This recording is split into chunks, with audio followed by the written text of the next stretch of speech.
ಬರುವಾಗ ಅನೇಕ ಜನ ಹೇಳಿದ್ರು ಇಲ್ಲಿ ಪಾರ್ಟಿ ಪಕ್ಷ ಇವೆಲ್ಲ ಬಹಳ ಆಳವಾಗಿ ಬೇರೂರಿದೆ ಅಂತೇಳಿ.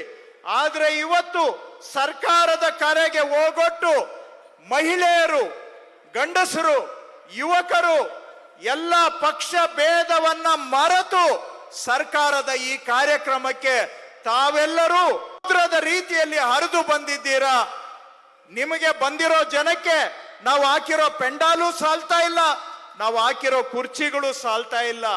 ಆದ್ರೂ ಕೂಡ ತಾವು ತಾಳ್ಮೆಯಿಂದ, ಕೆಲವರು ಬಿಸಿಲಲ್ಲೇ ನಿಂತಿದ್ದಾರೆ, ತಾವಿಲ್ಲಿ ಕೂತಿದ್ದೀರಾ. ಕೆಲವರು ಈ ಕಾರ್ಯಕ್ರಮದ ಪ್ರವೇಶ ಮಾಡೋದಕ್ಕೆ ಆಗದೆ ಇನ್ನೂ ರಸ್ತೆಗಳ ಮೇಲೆ ಸಿಕ್ಕಾಕೊಂಡಿದ್ದಾರೆ. ನೀವೆಲ್ಲರೂ ಕೂಡ ನಮ್ಮ ಕರೆಗೆ ಹೋಗೊಟ್ಟು ಇಷ್ಟು ಸಂಖ್ಯೆಯಲ್ಲಿ ಬಂದಿದ್ದು ನನ್ನ ಪುಣ್ಯ ಅಂತ ನಾನು ಭಾವಿಸಿದ್ದೇನೆ. ತಮಗೆಲ್ಲರಿಗೂ ಧನ್ಯವಾದಗಳೊಂದಿಗೆ ಸ್ವಾಗತ.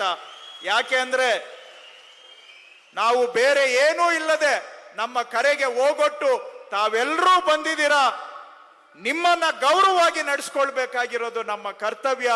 ಆ ಕೆಲಸವನ್ನ ನಾವು ಇವತ್ತು ಈ ವೇದಿಕೆ ಮುಖಾಂತರ ಮಾಡ್ತಾ ಇದ್ದೇವೆ. ಈ ವೇದಿಕೆಯಲ್ಲಿ ಸುಮಾರು 298 ಕೋಟಿ ರೂಪಾಯಿಗಳ ಅಭಿವೃದ್ಧಿ ಕೆಲಸಗಳಿಗೆ ಉದ್ಘಾಟನೆ ಅಥವಾ ಶಂಕುಸ್ಥಾಪನೆಯನ್ನ ಕೆಲವೇ ಕ್ಷಣಗಳಲ್ಲಿ ಮಾನ್ಯ ಮುಖ್ಯಮಂತ್ರಿಗಳು, ಉಪಮುಖ್ಯಮಂತ್ರಿಗಳು ಮಾಡುವರಿದ್ದಾರೆ. ಅದರಲ್ಲಿ Hassan institute of medical science ಅದರದ್ದು ಸುಮಾರು 55 ಕೋಟಿ ರೂಪಾಯಿ ಸೇರಿದೆ. ಸಮಾಜ ಕಲ್ಯಾಣ ಇಲಾಖೆಯದ್ದು ಸುಮಾರು 30 ಕೋಟಿ ರೂಪಾಯಿ ಸೇರಿದೆ. ಹಾಗೂ ಲೋಕೋಪಯೋಗಿ ಇಲಾಖೆದು 16 ಕೋಟಿ ರೂಪಾಯಿ ಇದೆ. ಅಲ್ಪಸಂಖ್ಯಾತರ ಇಲಾಖೆ ಮತ್ತು ವಸತಿ ಇಲಾಖೆಯದ್ದು ನಾನಾ ಕಾರ್ಯಕ್ರಮಗಳಿದ್ದಾವೆ. ಕೃಷಿ ಇಲಾಖೆ, ಪಶುಸಂಗೋಪನೆ ಇಲಾಖೆ, ಹೀಗೆ ನಾನಾ ಇಲಾಖೆಗಳ 298 ಕೋಟಿ ರೂಪಾಯಿಗಳ ಅಭಿವೃದ್ಧಿ ಕೆಲಸಗಳ ಸಮರ್ಪಣೆಯನ್ನ ಈ ಕಾರ್ಯಕ್ರಮದ ಮುಖಾಂತರ ನಾವು ಮಾಡ್ತಾ ಇದ್ದೇವೆ. ಇದರಲ್ಲಿ ಸರ್ಕಾರದಿಂದ ಅನುಮೋದನೆ ಆಗಿ ಆದೇಶ ಆಗದೆ ಇನ್ನೂ ಇರ್ತಕ್ಕಂಥ ಕಾಮಗಾರಿಗಳನ್ನ ನಾವು ಸೇರಿಸಿಲ್ಲ. ಅವೆಲ್ಲ ಸೇರಿಸಿದ್ರೆ ಅದು ಇನ್ನ ಒಂದು 300-400 ಕೋಟಿ ರೂಪಾಯಿ ಆಗ್ತಿತ್ತು. ಅದನ್ನ ಮುಂದಿನ ದಿನಗಳಲ್ಲಿ ನಾವು ಮಾಡ್ತೇವೆ.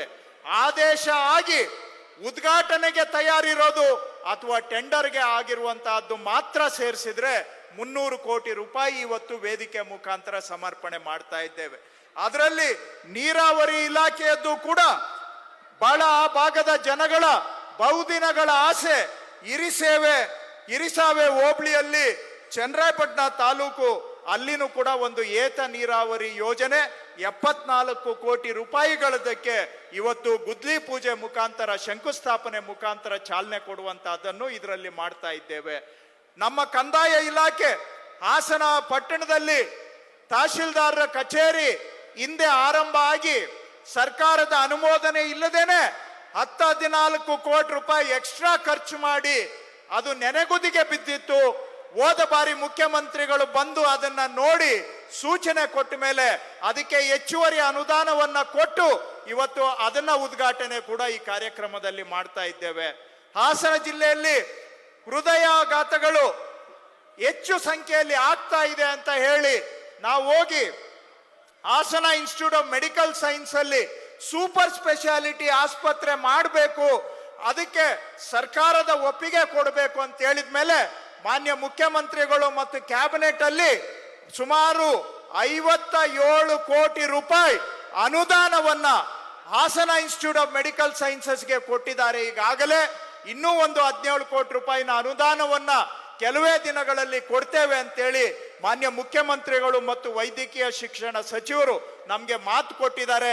ಇನ್ನ ಕೆಲವೇ ದಿನಗಳಲ್ಲಿ ಆ Hassan institute of medical science ಅಲ್ಲಿ ಸೂಪರ್ ಸ್ಪೆಷಾಲಿಟಿ ಆಸ್ಪತ್ರೆಯನ್ನ ಕಾರ್ಯರೂಪಕ್ಕೆ ತರುವಂತ ಕೆಲಸ ನಮ್ಮ ಸರ್ಕಾರ ಮಾಡ್ತಾ ಇದೆ. ಇದಕ್ಕೆ ಸಹಕಾರ ಕೊಟ್ಟಂತ ಮಾನ್ಯ ಮುಖ್ಯಮಂತ್ರಿಗಳು ಮತ್ತು ನಮ್ಮ ವೈದ್ಯಕೀಯ ಶಿಕ್ಷಣ ಸಚಿವರು ಅವರಿಗೆ ಧನ್ಯವಾದ ಹೇಳಬೇಕಾಗಿರ್ತಕ್ಕಂಥದ್ದು ನಮ್ಮ ಕರ್ತವ್ಯ.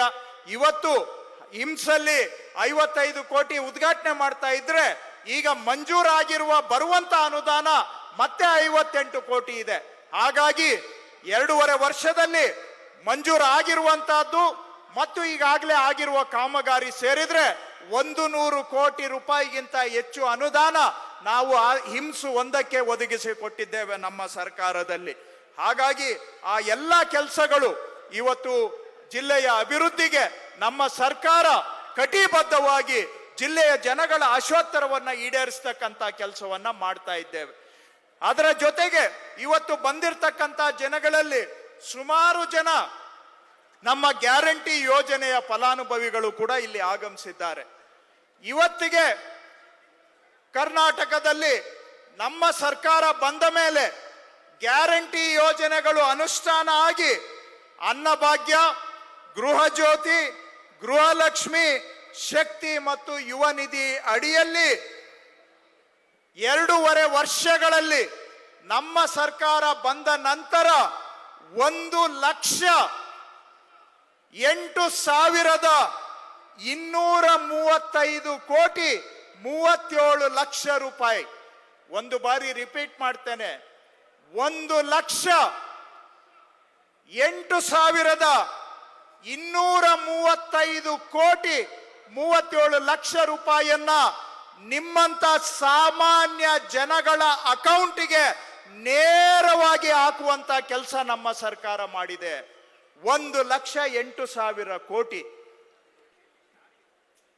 ಪ್ರಪಂಚದ ಯಾವ ದೇಶದಲ್ಲೂ ಕೂಡ, ಪ್ರಪಂಚದ ಯಾವ ರಾಜ್ಯದಲ್ಲೂ ಕೂಡ, ಭಾರತ ದೇಶದ ಯಾವ ರಾಜ್ಯದಲ್ಲೂ ಕೂಡ 1,00,000 ಕೋಟಿ ರೂಪಾಯಿಗಳನ್ನ ಜನಗಳ ಕೈಗೆ ನೇರವಾಗಿ ಕೊಟ್ಟಂತ ಸರ್ಕಾರ ಪ್ರಪಂಚದಲ್ಲಿ ಯಾವುದೂ ಇಲ್ಲ.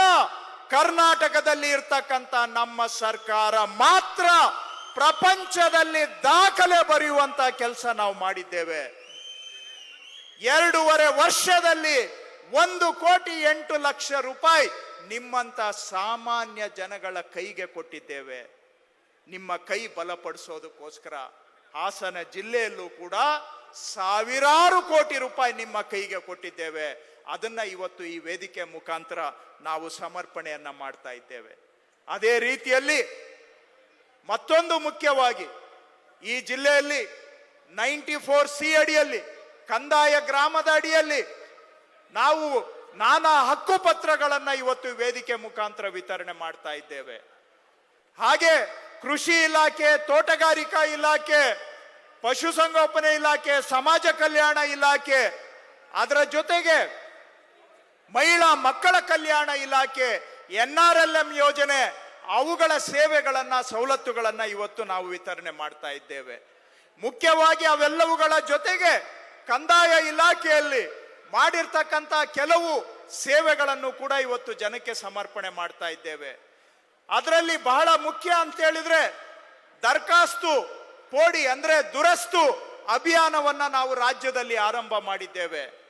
ಇವೆಲ್ಲವೂ ಕೂಡ 50-60 ವರ್ಷ ಹಿಂದೆ ಸರ್ಕಾರದಿಂದ ಜನಗಳಿಗೆ ಮಂಜೂರಾದಂತ ಜಮೀನುಗಳು ಪೋಡಿ ದುರಸ್ತು ಆಗದೆ ಹಾಗೆ ಬಿದ್ದು ಜನ ಅವುಗಳನ್ನ ದುರಸ್ತು ಮಾಡ್ಕೋಬೇಕಾದ್ರೆ ತಾಲೂಕ್ ಕಚೇರಿ, ಸರ್ವೆ ಕಚೇರಿ ಅಂತ ಇಲ್ಲಿಂದ ಅಲ್ಲಿಗೆ ಅಲದು ಚಪ್ಪಲಿ ಸಮದೋಗಿ, ತಂದೆ ತೀರೋಗಿ, ತಾತ ತೀರೋಗಿ, ಕೊನೆಗೆ ಇದು ಆಗೋದೇ ಇಲ್ಲ ಅಂತ ಜನ ಮರ್ತೇ ಬಿಟ್ಟಿದ್ರು. ಆದ್ರೆ ದುರಸ್ತು ಆಗ್ಲಿಲ್ಲ ಅಂತ ಹೇಳಿದ್ರೆ ತಂದೆಯಿಂದ ಮಕ್ಕಳಿಗೆ ಖಾತೆ ಆಗೋದಿಲ್ಲ, ಮಕ್ಕಳಿಂದ ಮೊಮ್ಮಕ್ಕಳಿಗೆ ಖಾತೆ ಆಗೋದಿಲ್ಲ, ಅದನ್ನ ಕ್ರಯ ಮಾಡೋದಕ್ಕಾಗೋದಿಲ್ಲ, ಬ್ಯಾಂಕಲ್ಲಿ ಸಾಲ ತಗೊಳಕ್ಕಾಗೋದಿಲ್ಲ. ಅದರ ಜೊತೆಗೆ ಭೂ ವಿವಾದ, ಆಜು ಬಾಜುದಾರರ ವ್ಯಾಜ್ಯಗಳು, ಅದರಿಂದ ಸಿವಿಲ್ ಕೋರ್ಟ್ಗೆ ಹೋಗ್ಬೇಕು.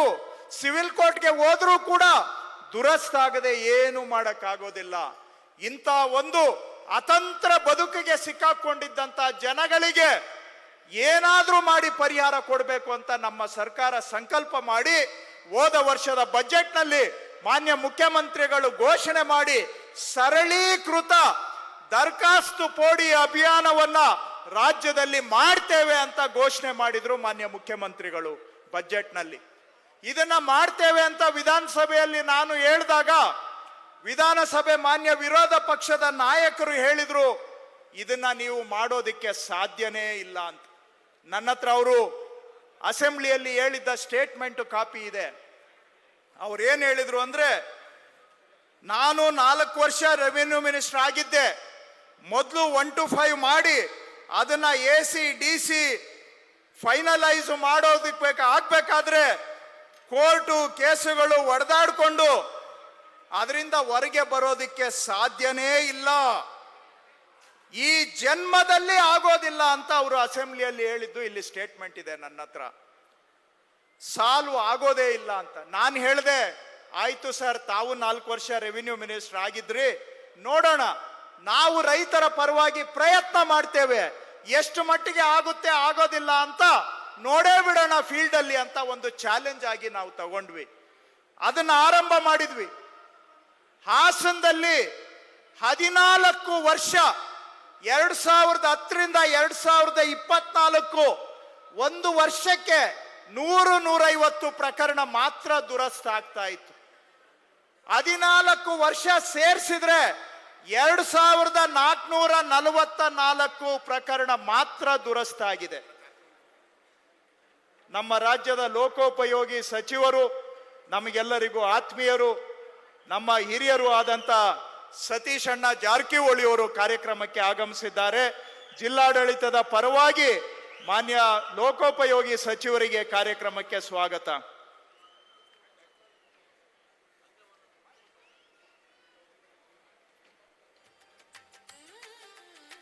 ಪೋಡಿ ದುರಸ್ತು ಅಭಿಯಾನ ಹಾಸನದಲ್ಲಿ ಆರಂಭ ಮಾಡೋದಕ್ಕೆ ಮೊದಲು 14 ವರ್ಷದಲ್ಲಿ 2444 ರೈತರದ್ದು ಪೋಡಿ ಆಗಿದೆ. ನಾವು ಈಗ ಹಾಸನ ಜಿಲ್ಲೆಯಲ್ಲಿ 2025 ಒಂದೇ ವರ್ಷದಲ್ಲಿ 24,000 ರೈತರ ಜಮೀನುಗಳನ್ನ ದುರಸ್ತಿಗೆ ಕೈಗೆತ್ಕೊಂಡಿದ್ದೇವೆ. 24,000. 14 ವರ್ಷದಲ್ಲಿ ಆಗಿದ್ದು 2444. ನಾವು 2025 ಒಂದು ವರ್ಷದಲ್ಲಿ ಮಾಡಿರೋದು 24,000 ದುರಸ್ತು ಪ್ರಕರಣ ಮಾಡಿದ್ದೇವೆ. ರಾಜ್ಯದಲ್ಲಿ ಇಡೀ ನಾವು 2013ರಿಂದ 18 5 ವರ್ಷ ರಾಜ್ಯದಲ್ಲಿ ಆಗಿದ್ದು ಬರೀ 8,500 ದುರಸ್ತು. ನಾವು ಈಗ ಒಂದು ವರ್ಷದಲ್ಲಿ 1,51,313 ಪ್ರಕರಣಗಳನ್ನ ದುರಸ್ತು ಮಾಡಿದ್ದೇವೆ. ಹಿಂದೆ ಎಲ್ಲ ಒಂದೊಂದು ದುರಸ್ತು ಆಗ್ಬೇಕಾದ್ರೆ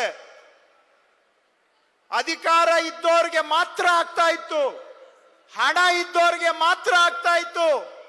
ಸಾಮಾನ್ಯ ಜನಗಳಿಗೆ ದುರಸ್ತು ಮಾಡಿಸ್ಕೊಳ್ಳೋದಿಕ್ಕೆ ಸಾಧ್ಯನೇ ಇರಲಿಲ್ಲ.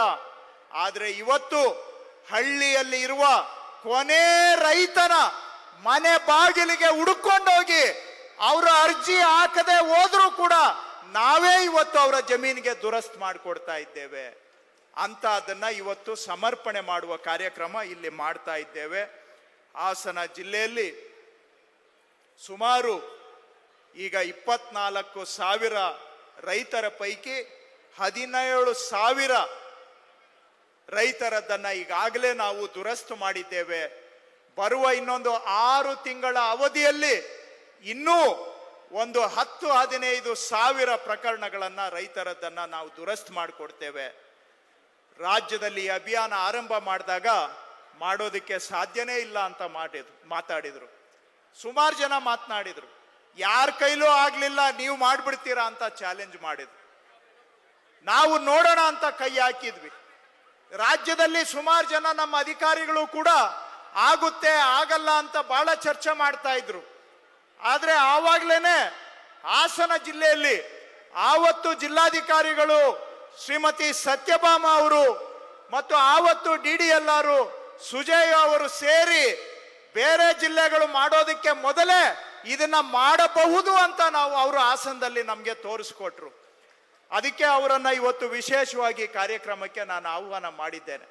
ಹಾಸನದಲ್ಲಿ ಅವರು ಮಾಡಿ ತೋರಿಸಿದ ಮೇಲೆ ಬೇರೆ ಎಲ್ಲಾ ಜಿಲ್ಲೆಗಳಲ್ಲೂ ಆರಂಭ ಆಗಿ ಇವತ್ತು 1,51,000 ದುರಸ್ತನ್ನ ನಾವು ಬೇರೆ ಕಡೆ ಮಾಡ್ತಾ ಇದ್ದೇವೆ. ಅದನ್ನ ಇವತ್ತಿನ ಜಿಲ್ಲಾಧಿಕಾರಿಗಳು, ರೆವಿನ್ಯೂ ಡಿಪಾರ್ಟ್ಮೆಂಟು ಮತ್ತು ಇವತ್ತಿನ ಸರ್ವೆ ಅಧಿಕಾರಿಗಳು ಅದೇ ರೀತಿಯಲ್ಲಿ ಮುಂದುವರಿಸಿದ್ದಾರೆ. ಅವರಿದ್ದಾಗ 10,000 ಆಗಿತ್ತು, ಈಗ 17,000 ಆಲ್ರೆಡಿ ಕಂಪ್ಲೀಟ್ ಮಾಡಿದ್ದೇವೆ. ಇನ್ನು ಬರುವ ದಿನಗಳಲ್ಲಿ ಯಾರ್ಯಾರ್ದು ಫಿಟ್ ಇದೆ, ಯಾರ್ಯಾರ್ದು ಅರ್ಹರಿದ್ದಾರೆ, ಯಾರ್ಯಾರ ಹತ್ರ ದಾಖಲೆ ಇದೆ, ಅವರೆಲ್ಲರಿಗೂ ಕೂಡ ನಿಮ್ಮ ಮನೆ ಬಾಗಿಲಿಗೆ ಬಂದು ದುರಸ್ತಿ ಮಾಡಿಕೊಡುವಂತ ಕೆಲಸವನ್ನ ಮಾಡ್ತಾ ಇದ್ದೇವೆ. ಹಾಗೇನೆ ಯಾರ ಹತ್ರ ಕನಿಷ್ಠ ದಾಖಲೆಗಳು ಇಲ್ಲ ಅವರಿಗೂ ಕೂಡ ಸರಳೀಕೃತ ಮಾರ್ಗದ ಮುಖಾಂತರ ಅದರಲ್ಲೂ ಕೆಲವರಿಗೆ ದುರಸ್ತನ್ನ ಮಾಡಿಕೊಡುವಂತ ಕೆಲಸ ಮಾಡ್ತಾ ಇದ್ದೇವೆ. ಇದು ಯಾಕೆ ಮಾಡ್ತಾ ಇದ್ದೇವೆ ಅಂದ್ರೆ, ಭೂಮಿ ಅಂದ್ರೆ ಒಂಥರ ವಿವಾದ ಆಗ್ಬಿಟ್ಟಿದೆ. ಭೂಮಿ ಅಂದ್ರೆ ಗೊಂದಲದ ಗೂಡ ಆಗ್ಬಿಟ್ಟಿದೆ. ಭೂಮಿ ಶಕ್ತಿ ಕೊಡ್ತಕ್ಕಂತಹದ್ದು ಇವತ್ತು ನಮಗೆ ಒಂಥರ ಟೆನ್ಷನ್ ಕೊಡುವಂತಹದ್ದು ಆಗ್ಬಿಟ್ಟಿದೆ. ಯಾಕೆಂದ್ರೆ ಅಷ್ಟು ವಿವಾದಗಳು ತುಂಬಿದಾವೆ ಭೂಮಿಯಲ್ಲಿ. ಆ ಭೂಮಿಯ ಮಾಲೀಕತ್ವವನ್ನ ಭೂ ವಿವಾದದಿಂದ ಭೂ ಗ್ಯಾರಂಟಿ ಕಡೆಗೆ ಕೊಂಡೊಯ್ಯಬೇಕು ಅನ್ನೋದು ನಮ್ಮ ಸರ್ಕಾರದ ಉದ್ದೇಶ. ಮಾನ್ಯ ಮುಖ್ಯಮಂತ್ರಿಗಳು, ಉಪಮುಖ್ಯಮಂತ್ರಿಗಳು ಘೋಷಣೆ ಮಾಡಿದ್ದಾರೆ, ಭೂಮಿಯ ಮಾಲೀಕತ್ವಕ್ಕೆ ಒಂದು ಖಚಿತತೆಯನ್ನ ಕೊಡಬೇಕು ಅಂತೇಳಿ ಅವರ ಘೋಷಣೆಯನ್ನ ಅನುಷ್ಠಾನ ಮಾಡುವಂತ ಕೆಲಸ ನಮ್ಮ ಇಲಾಖೆಯಿಂದ ನಾವು ಮಾಡ್ತಾ ಇದ್ದೇವೆ. ಅದರಲ್ಲಿ ಇವತ್ತು ಈ ದುರಸ್ತು ಅಭಿಯಾನವನ್ನ ಸಮರ್ಪಣೆ ಮಾಡುವುದರ ಮುಖಾಂತರ ಒಂದು ದೊಡ್ಡ ಮೈಲಿಗಲ್ಲನ್ನ ನಾವು ಇವತ್ತು, ಒಂದು ದೊಡ್ಡ ಹೆಜ್ಜೆಯನ್ನ ನಾವಿವತ್ತು ಇಡ್ತಾ ಇದ್ದೇವೆ. ಇದೆಲ್ಲ ಆಗ್ಬೇಕಾದ್ರೆ ನಮ್ಮ ಕಂದಾಯ ಇಲಾಖೆ ಅಷ್ಟು ಸಲೀಸಾಗಿರೋ ಇಲಾಖೆ ಅಲ್ಲ. ಬೇರೆ ಇಲಾಖೆಗಳಿಗಿಂತ ಬಹಳ ಜಟಿಲ, ಬೇರೆ ಇಲಾಖೆಯಲ್ಲಿರುವಂತಹ ಸಮಸ್ಯೆಗಳಿಗಿಂತ ಜಾಸ್ತಿ ನಮ್ಮಲ್ಲಿ. ಆದ್ರೆ ಮಾನ್ಯ ಮುಖ್ಯಮಂತ್ರಿಗಳು ಹಾಗೂ ಉಪಮುಖ್ಯಮಂತ್ರಿಗಳು ಕೊಟ್ಟ ನಿರ್ದೇಶನಕ್ಕೆ ನಮ್ಮ ಇಲಾಖೆಯಲ್ಲಿ, ಅದು ರೆವಿನ್ಯೂ ಡಿಪಾರ್ಟ್ಮೆಂಟ್ ಇರ್ಬೋದು, ಸರ್ವೆ ಡಿಪಾರ್ಟ್ಮೆಂಟ್ ಇರ್ಬೋದು, ಎಲ್ಲರೂ ಕೂಡ ಸ್ಪಂದನೆಯನ್ನ ಮಾಡಿ 100ಕ್ಕೆ 100 ಅಲ್ಲದೆ ಹೋದ್ರು ಕೂಡ 100ಕ್ಕೆ 70 ಭಾಗ ಇವತ್ತು ನಮ್ಮ ಇಲಾಖೆಯ ಅಧಿಕಾರಿಗಳು ಸುಧಾರಣೆ ಆಗಿ ಜನಪರವಾಗಿ ಕೆಲಸ ಮಾಡ್ತಾ ಇರೋದ್ರಿಂದ ಮಾತ್ರ ನಾವು ಈ ಸಾಧನೆ ಮಾಡೋದಕ್ಕೆ ಸಾಧ್ಯ ಆಗಿದೆ. ನಮ್ಮ ಇಲಾಖೆ ಅಧಿಕಾರಿಗಳು ನಾನಾ ಬದಲಾವಣೆಗಳನ್ನ ತಗೊಂಡು ಬಂದು ಜನಗಳಿಗೆ ಸೇವೆ ಸಲ್ಲಿಸಬೇಕು, ಜನಗಳ ಭೂ ವಿವಾದಕ್ಕೆ ನಿವಾರಣೆಯನ್ನ ಕೊಡಬೇಕು, ಭೂ ಗ್ಯಾರಂಟಿಯನ್ನ ಕೊಡಬೇಕು ಅಂತೇಳಿ ನಮ್ಮ ಪ್ರಿನ್ಸಿಪಲ್ ಸೆಕ್ರೆಟರಿಯಿಂದ ಹಿಡಿದು ಒಬ್ಬ ಗ್ರಾಮ ಸೇವಕನವರೆಗೆ, ಸರ್ವೇಯವರ್ವರೆಗೆ ಪ್ರತಿಯೊಬ್ಬರೂ ಕೂಡ ನಮಗೆ ಸಹಕಾರ ಕೊಟ್ಟಿದ್ದಾರೆ. ನಮ್ಮ ಇಲಾಖೆಯ ಅಧಿಕಾರಿಗಳ ಸಹಕಾರ ಇಲ್ಲದೆ ಹೋಗಿದ್ರೆ ನಾವು ಈ ಕೆಲಸ ಮಾಡೋದಕ್ಕೆ ಸಾಧ್ಯ ಆಗ್ತಾ ಇರಲಿಲ್ಲ. ಇಂಥ ಒಂದು ಮಹತ್ವದ ಘಟ್ಟದಲ್ಲಿ ನಮ್ಮ ಇಲಾಖೆಯ ಅಧಿಕಾರಿಗಳಿಗೆ ಧನ್ಯವಾದ ಹೇಳಬೇಕಾಗಿರೋದು ನನ್ನ ಧರ್ಮ, ನನ್ನ ಕರ್ತವ್ಯ. ಅದರ ಜೊತೆಗೆ ಇವತ್ತು ಹಾಸನ ಜಿಲ್ಲೆಯ ಹೆಚ್ಚುವರಿ ಜವಾಬ್ದಾರಿಯನ್ನು ಕೂಡ ಮಾನ್ಯ ಮುಖ್ಯಮಂತ್ರಿಗಳು, ಉಪಮುಖ್ಯಮಂತ್ರಿಗಳು ನನಗೆ ಕೊಟ್ಟಿದ್ದಾರೆ. ನಾನು ಹೇಳಿದೆ, ಇಲಾಖೆ ಕೆಲಸನೇ ಜಾಸ್ತಿ ಇದೆ ಸರ್, ನನಗೆ ಇದು ಬಹಳ ಹೆಚ್ಚಿನ ಜವಾಬ್ದಾರಿ ಆಗುತ್ತೆ ಅಂತ ಹೇಳಿದ್ರು ಕೂಡ ಮುಖ್ಯಮಂತ್ರಿಗಳು, ಉಪಮುಖ್ಯಮಂತ್ರಿಗಳು ಇಬ್ಬರೂ ಕೂಡ ನನಗೆ ಖಡಕ್ ಆಗಿ ನಿರ್ದೇಶನ ಕೊಟ್ಟು ಹಾಸನ ಜಿಲ್ಲೆ ಜವಾಬ್ದಾರಿ ತಗೊಂಡು ಮಾಡಲೇಬೇಕು ಅಂತ ಅವರು ನನಗೆ ಈ ಜವಾಬ್ದಾರಿಯನ್ನ ಕೊಟ್ಟಿದ್ದಾರೆ. ಅದಾದ ನಂತರ ಹಾಸನ ಜಿಲ್ಲೆಯ ಅಭಿವೃದ್ಧಿಗೂ ಕೂಡ ಇವತ್ತು ಎಲ್ಲ ನಮ್ಮ MLAಗಳು, MP ಗಳು, MLCಗಳು ಅವರ ಸಹಕಾರದಿಂದ ನಮ್ಮ ಕೈಲಾದಷ್ಟು ಪ್ರಯತ್ನವನ್ನ ನಾವು ಮಾಡ್ತಾ ಇದ್ದೇವೆ. ಅವರೆಲ್ಲರೂ, ಹಾಸನ ಜಿಲ್ಲೆಯ ಅಧಿಕಾರಿಗಳು ಕೂಡ ಇಲ್ಲಿ ಏನೇನೋ ಹೇಳಿದ್ರು, ಇಲ್ಲಿ ಅಧಿಕಾರಿಗಳಿಗೆ ಪಾರ್ಟಿ ಪಕ್ಷ ಇವೆಲ್ಲ ಸೆಳೆತಗಳು ಇದ್ದಾವೆ ಅಂತ. ಆದ್ರೂ ಕೂಡ ಎಲ್ಲ ಅಧಿಕಾರಿಗಳು ನಮಗೆ, ಎಲ್ಲರೂ ಅಂದ್ರೆ ಒಂದು 70% ಅಧಿಕಾರಿಗಳು ಉತ್ತಮ ಸ್ಪಂದನೆಯನ್ನ ಕೊಟ್ಟು ಜಿಲ್ಲೆಯ ಅಭಿವೃದ್ಧಿಗೆ ಅವರೆಲ್ಲರೂ ಸಹಕಾರ ಕೊಡ್ತಾ ಇದ್ದಾರೆ. ಅದು DC, CO, SP ಇಂದ ಹಿಡಿದು ಕೊನೆಯ ಅಧಿಕಾರಿಗಳವರೆಗೆ ಪ್ರತಿಯೊಬ್ಬರು ಒಂದು ಟೀಮ್ ಆಗಿ ನಾವು ಹಾಸನ ಜಿಲ್ಲೆಯಲ್ಲಿ ಕೆಲಸ ಮಾಡ್ತಾ ಇದ್ದೇವೆ. ಅಧಿಕಾರಿಗಳು ಮತ್ತು ನಮ್ಮ ಎಲ್ಲ ಶಾಸಕರುಗಳು, ಸಂಸದರು, ಅವರಿಗೂ ಕೂಡ ನಾನು ಧನ್ಯವಾದ ಹೇಳಬೇಕಾಗುತ್ತೆ. ಅದನ್ನ ಹೇಳುತ್ತಾ ಹಾಸನ ಜಿಲ್ಲೆಯ ಪರವಾಗಿ ಒಂದು 2-3 ಮನವಿಗಳನ್ನ ನಾನು ಮುಖ್ಯಮಂತ್ರಿಗಳು, ಉಪಮುಖ್ಯಮಂತ್ರಿಗಳ ಹತ್ರ ಮಾಡ್ಕೊಳ್ಳಿಕ್ಕೆ ಬಯಸ್ತೇನೆ. ಹಾಸನ ಜಿಲ್ಲೆಯಲ್ಲಿ ಬಹಳ ದಿನಗಳಿಂದ ವಿಮಾನ ನಿಲ್ದಾಣ ಕಾರ್ಯರೂಪಕ್ಕೆ ಬರದೆ ಅರ್ಧಂಬರ್ಧ ಕೆಲಸ ಆಗಿ ನಿಂತಿದೆ. ಅದಕ್ಕೆ ಒಂದು ಮುಕ್ತಿಯನ್ನ ಕೊಡ್ತಕ್ಕಂತ ಕೆಲಸ ಮಾಡೋದಕ್ಕೆ ತಾವು ಎಲ್ಲಾ ಕೆಲಸಕ್ಕೂ ನಮ್ಗೆ ಸಹಕಾರ ಕೊಟ್ಟಿದ್ದೀರಾ. ಹಾಸನದ್ದು ಯಾವುದು ಕೇಳಿದ್ರು ಇಲ್ಲ ಅಂತ ಹೇಳಿದ್ರ. ಈ ವಿಮಾನ ನಿಲ್ದಾಣ ಒಂದು ಕಾರ್ಯರೂಪಕ್ಕೆ ತರುವಂತಹದ್ದು ಆಗ್ಬೇಕಾಗಿದೆ. ಅದಕ್ಕಿಂತ ಬಹುಶಃ ಮುಖ್ಯ ಅಂತ ಹೇಳಿದ್ರೆ, ಮಾನ್ಯ ಉಪಮುಖ್ಯಮಂತ್ರಿಗಳು ಇದ್ದಾರೆ, ತಾವು ಇದ್ದೀರಾ. ಹಾಸನ ಜಿಲ್ಲೆಯಲ್ಲಿ ಈ ಹೇಮಾವತಿ ಮತ್ತು ಇತರೆ ನಾಲೆಗಳು ಯಾವಾಗೋ ಆದವು ಸರ್. ಈ ಸಬ್ಜೆಕ್ಟು ನನಗಿಂತ ಚೆನ್ನಾಗಿ CM ಅವ್ರಿಗೆ DCM ಅವ್ರಿಗೆ ಗೊತ್ತಿದೆ. ಆ ನಾಲೆಗಳ ಆಧುನೀಕರಣ ಆಗಿಲ್ಲ, ಅದರಿಂದ ನೀರು ಕೊನೆಗೆ ತಲುಪ್ತಾ ಇಲ್ಲ, ಎಲ್ಲ ರೈತರಿಗೂ ನ್ಯಾಯ ಸಿಗ್ತಾ ಇಲ್ಲ. ಸುಮಾರು ಕೆಲವು ರೈತರಿಗೆ ನೀರು ಸಿಗ್ತಾ ಇದೆ, ಕೆಲವು ರೈತರು ಅನಿಶ್ಚಿತತೆಯಲ್ಲಿ ಬದುಕುವಂತಹದ್ದು ಆಗಿದೆ.